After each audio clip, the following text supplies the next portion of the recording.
कहा कि तुम हो पारस, मैं हूं लोहा। मुझे नहीं पता ऐसा है या नहीं है।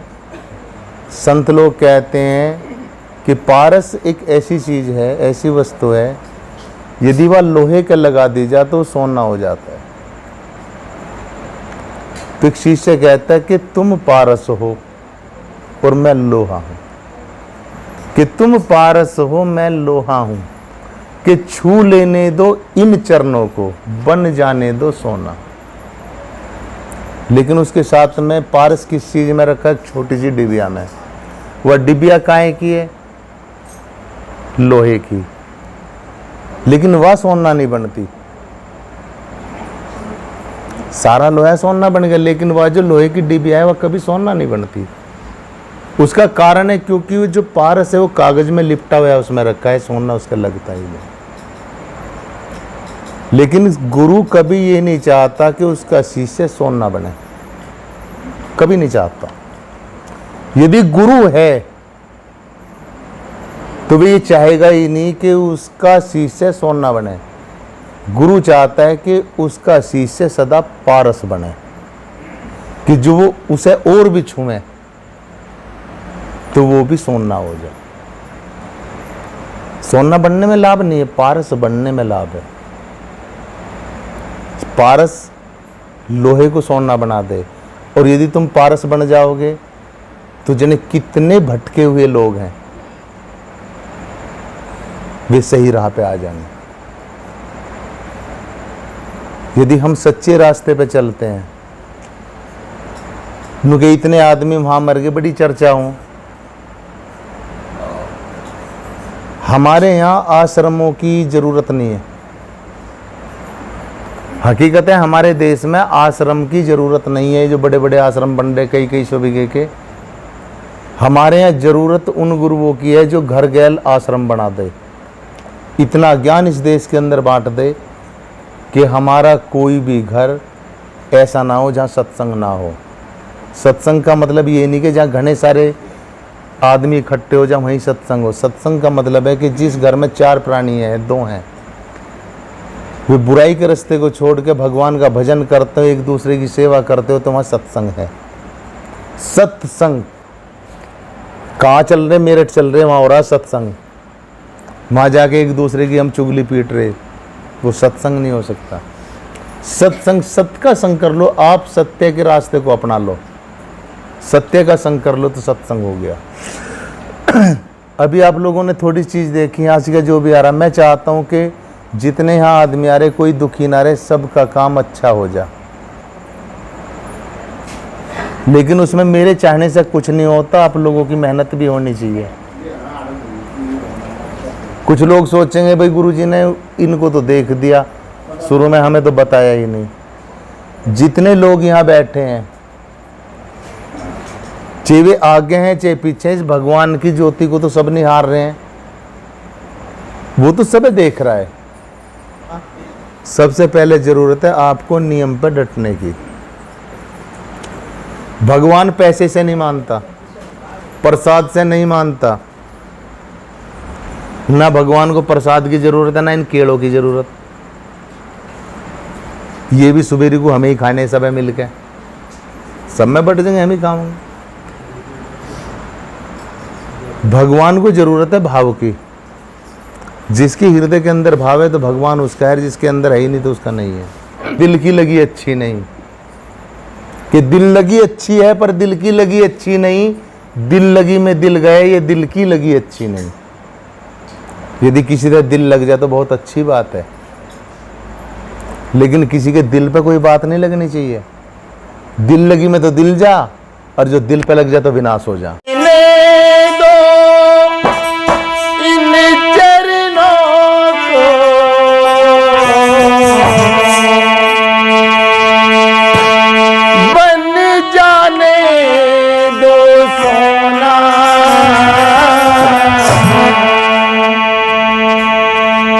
चरण कमल अब नहीं होना,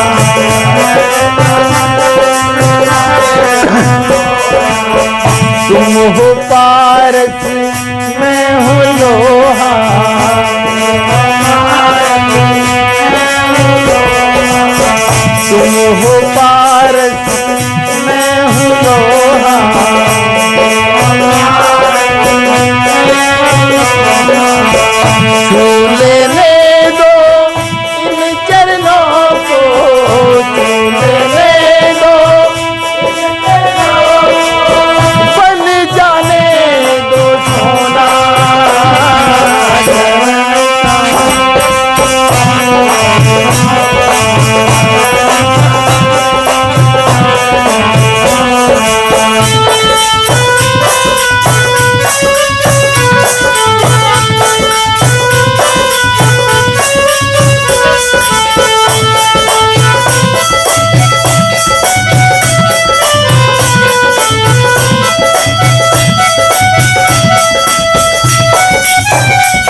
सागर,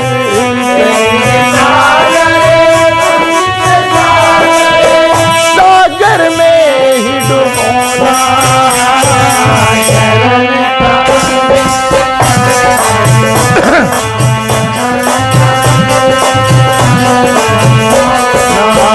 तुम हो पारक मैं हूँ लोहा,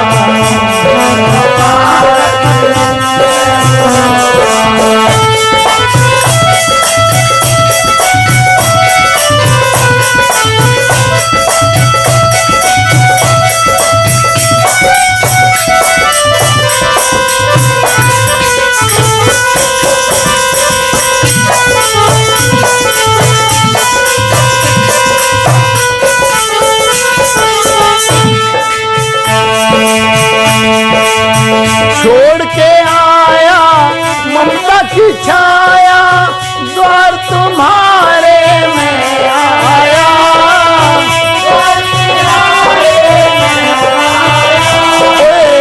द्वार तुम्हारे में आया,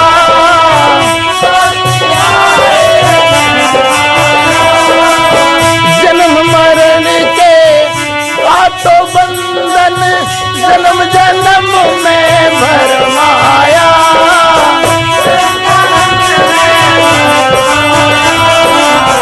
प्रेम के सागर भक्ति के सागर,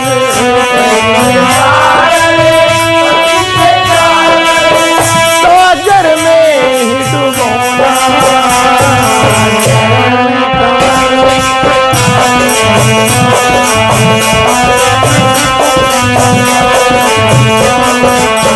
तुम हो पारक मैं हूँ लोहा,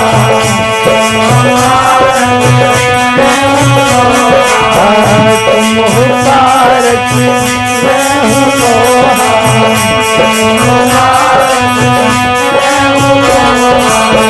झूल ले दो इन चरणों को,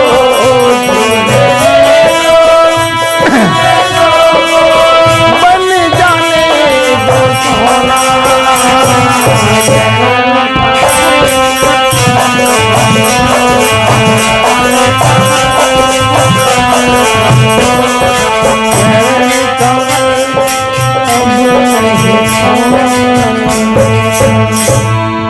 में बांध दिया। क्यों बांधी, इसका भी कारण था।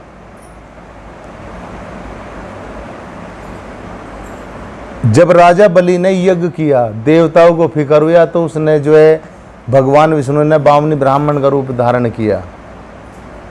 लड़ाई सारी घर में है, घर से बाहर लड़ाई नहीं है। बलि प्रहलाद का पोता था।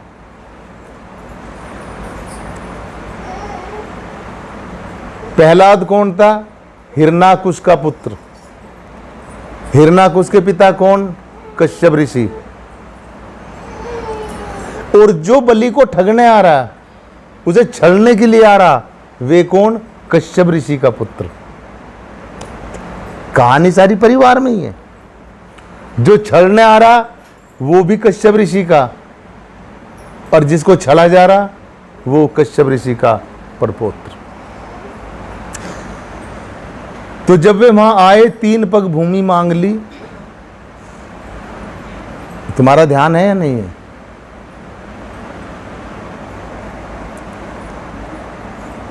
जब हम किसी को दान दें या लें तो हमें संकल्प कराना चाहिए। राजा बलि से ब्राह्मण ने जो है संकल्प करा लिया और 3 पग भूमि मांग ली। 2 में सारा ब्रह्मांड नाप लिया और 1 को कहा कि इसे कहाँ रखो कि मेरे सिर पर रख दे। तो उधर से प्रहलाद आ रहा था, तो राजा बलि ने प्रहलाद से नमस्कार नहीं किया। प्रहलाद ने कहा कि बलि तू इतना बड़ा हो गया कि तू ये भी भूल गया कि तेरे दादा आए हैं, तू नमस्कार भी नहीं करता। तो बलि ने कह दिया कि आज मैं वो बलि नहीं हूं जो बलि पहले था। आज तो मैं इस ब्राह्मण का गुलाम हूं। जितना ये कहेंगे मैं उतना ही करूंगा, इससे ज्यादा मैं नहीं कर सकता। बलि की वाणी सुनकर भगवान विष्णु प्रसन्न हुए और चतुर्भुजी रूप में बलि को दर्शन दिए और कहा कि वरदान मांग। बलि ने इनकार कर दिया कि मुझे किसी चीज की आवश्यकता है। नहीं, मैंने कहा तो वरदान देने के लिए तो वरदान मांग।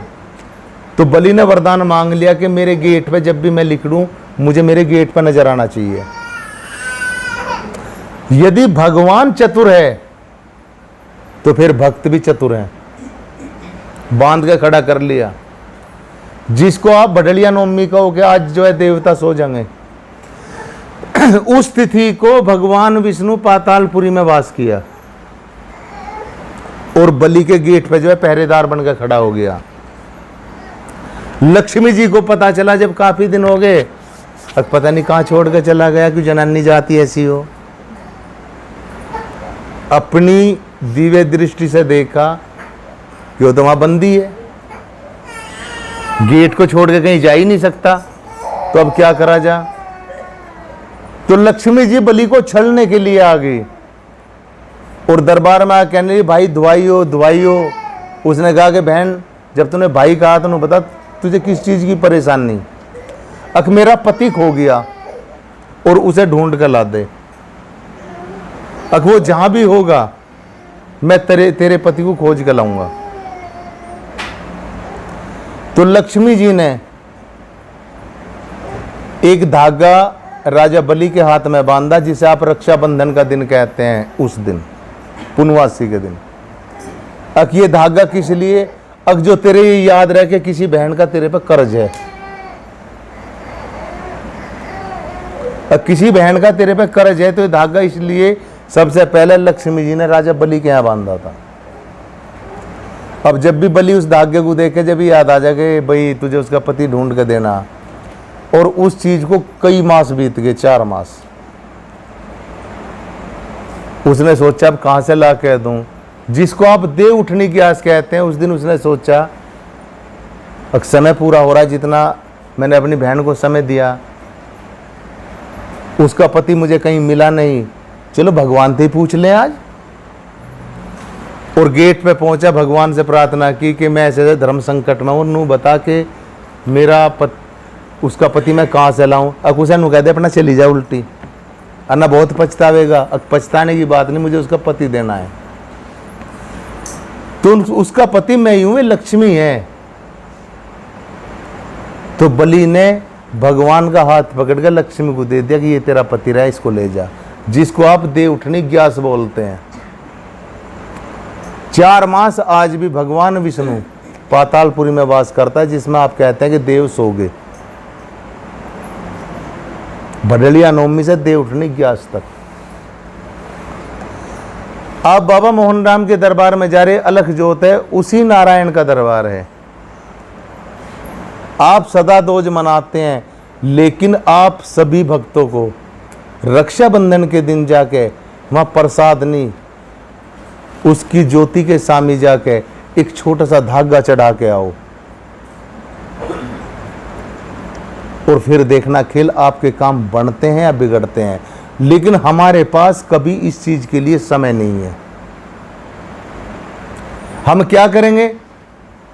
अगर भाई के पहुंची जरूर बांध का नहीं, 500-400 तो देगा ही। मैंने इस कोरोना काल में रक्षाबंधन घर पे मनाया, अन्यथा मेरी याद में मेरा रक्षाबंधन केवल उसके दरबार से अलावा आज तक कहीं नहीं मना। यदि किसी मेरी बहन को राखी बांधनी होगी तो आ जाएगी माँ, वह बैठी माँ बेचारी आज लो रक्षाबंधन पे गई नहीं, जिसे बंधवानी होगी वहीं आ जाएगा, हम तो अपना उसी वहीं कर लें। तो हमें राखी कहाँ बांधनी चाहिए, धागा वो कहाँ बांधना चाहिए? भगवान का जो सदा याद रखेगा। ये नहीं होना चाहिए भाई ऐसा। हम त्योहार को नहीं समझते, इसलिए मेरी आप लोगों से आदेश भी है और रिक्वेस्ट भी है कि चाहे भले ही दोज के दिन आप चले आवें, लेकिन आप रक्षाबंधन वाले दिन वहां जरूर जाएं। होली